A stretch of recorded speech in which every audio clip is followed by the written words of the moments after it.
बिस्मिल्लाहिर्रहमानिर्रहीम। अस्सलाम वालेकुम। Welcome to my YouTube channel. कैसे हैं आप सब लोग।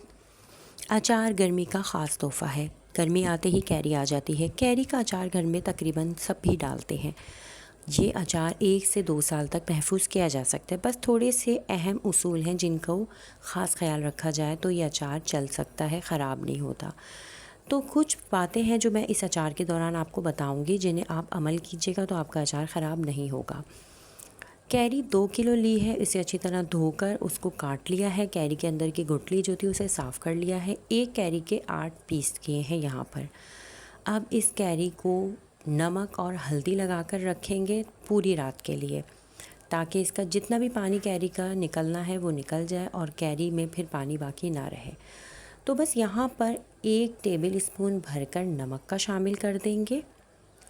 नमक अच्छी तरीके से फैलाकर डालेंगे। उसके बाद 1 टेबल स्पून ही हम हल्दी इसमें शामिल कर देंगे।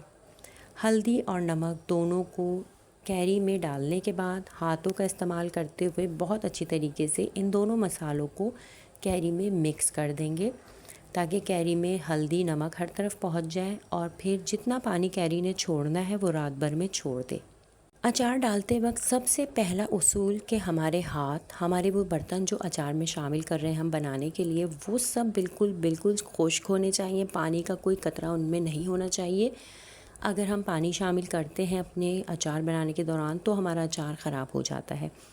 जो कैरी हम नमक और हल्दी लगा के रखेंगे वो बिल्कुल खुश्क होनी चाहिए। जब उसका पानी छूट जाए, जब कैरी बिल्कुल खुश्क हो जाएगी तो हम अचार डालना शुरू करेंगे।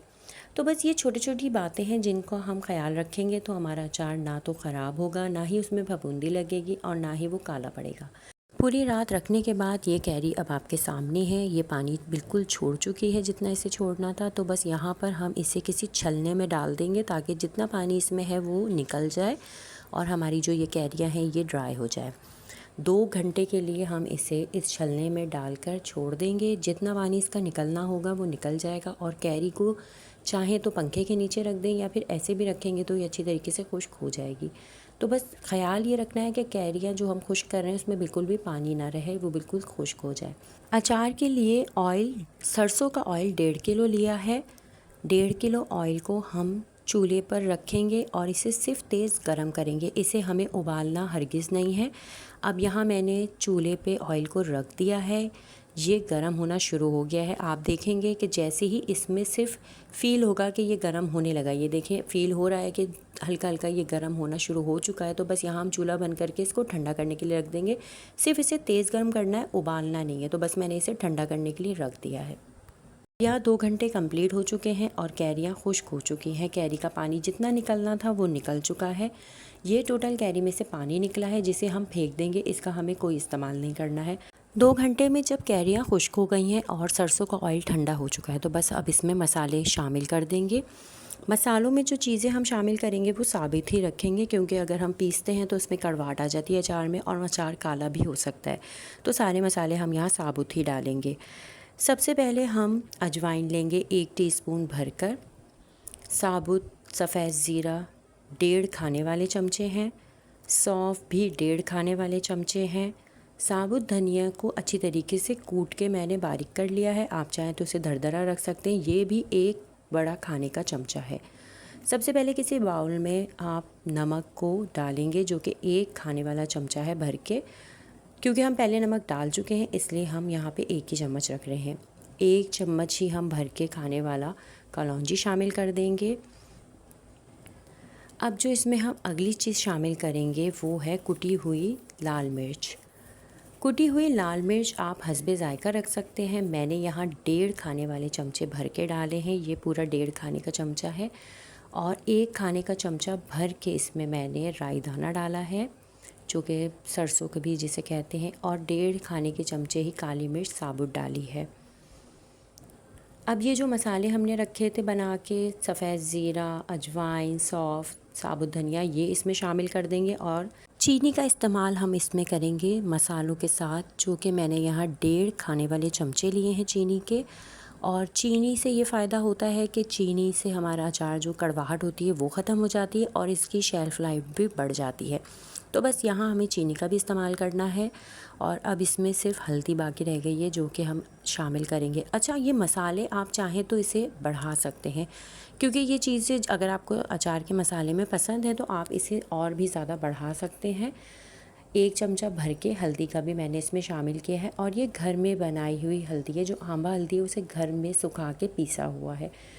अच्छी तरह मसालों को मिक्स कर लेंगे। अब अचार जिस पे हम डाल रहे हैं, मैं यहाँ प्लास्टिक का बर्तन ले रही हूँ, प्लास्टिक की बाल्टी है।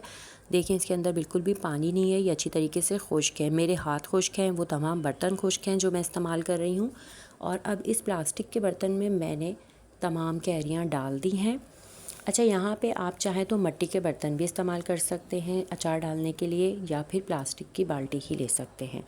तो बस ये प्लास्टिक की बाल्टी में मैंने अचार जो हमारी कैरियाँ हैं वो डाल दी हैं। और अब जो मसाला हमने बना के रखा है वो अच्छी तरीके से पूरा ऊपर फैला देंगे इसके। और अब इसे हाथों की मदद से हम मसाले को बहुत अच्छी तरीके से कैरी के साथ मिक्स करेंगे, ताकि हमारा मसाला पूरी कैरियों तक पहुँच जाए। बहुत अच्छी तरीके से हाथ की मदद से ही ये काम करेंगे, क्योंकि हाथों से ही अच्छी तरीके से ये मसाला मिक्स होगा।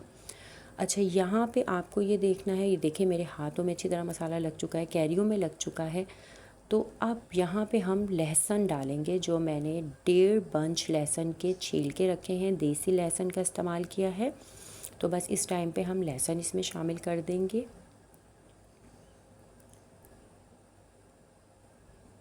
लहसुन डालने के बाद अब सरसों का ऑयल जो हमने ठंडा कर लिया है वो शामिल करेंगे।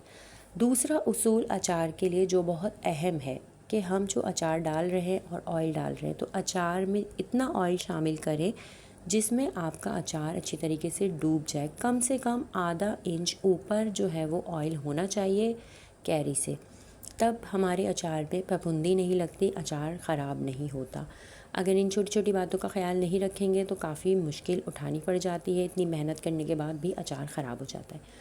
तो यहाँ पे मैंने तकरीबन पूरा 1.5 किलो ऑयल शामिल कर दिया है। ऑयल शामिल करने के बाद अच्छी तरीके से चमचे से हम इसे मिक्स करेंगे, ताकि मसाला, कैरी, ऑयल आपस में अच्छी तरीके से मिक्स हो जाए। और बस इसे अच्छी तरीके से मिक्स करने के बाद अब लास्ट में आप देखें कि ये ऑयल जो है वो आधा इंच तकरीबन कैरियों से ऊपर है। तो बस ये हमारे लिए बहुत अच्छा है, इससे हमारा अचार सेफ़ रहेगा। अब बस इस बात का ख्याल रखना है कि जब भी आप इस अचार को मिक्स करेंगी तो एक ही चमचा यूज़ करेंगी। बार बार अलग अलग चमचों से अचार को ना तो मिक्स करना है, ना ही अचार निकालने के लिए अलग अलग चमचे का इस्तेमाल करना है। और वो चमचा जो भी आप इस्तेमाल करेंगी वो सूखा होना चाहिए, गीला नहीं होना चाहिए। अचार बनाने के सारे स्टेप तकरीबन हो चुके हैं। अब इसका लास्ट स्टेप ये है कि इसके ऊपर इसे कवर किस तरह करना है। तो उसके लिए मैंने मलमल का वाइट कपड़ा लिया है। मलमल का कपड़ा लेकर इसके ऊपर जो है वो अच्छी तरीके से उसे कवर करके बांध दिया है एक डोरी के साथ।